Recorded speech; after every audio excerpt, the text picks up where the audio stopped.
How to uninstall WhatsApp application. Hello everyone, welcome to this channel. I'm Emily and I'm here to help you out today. So without any delay, let's get started. So to uninstall the WhatsApp application on a device, simply launch the Play Store application on a device. Search for WhatsApp application over here. Now just tap on the WhatsApp application and here you can see the option of uninstall beside open, and you just have a tap on uninstall and you'll be able to uninstall the WhatsApp application on a device.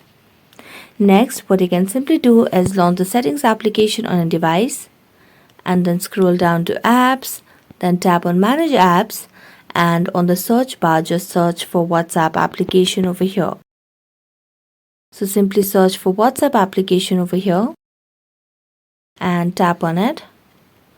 Then here you can see the option of uninstall as well. So tap on uninstall and you can also clear data over here and you'll be able to get rid of all the data of WhatsApp and also uninstall WhatsApp. So that's it. Thank you so much for watching this video. See you next time.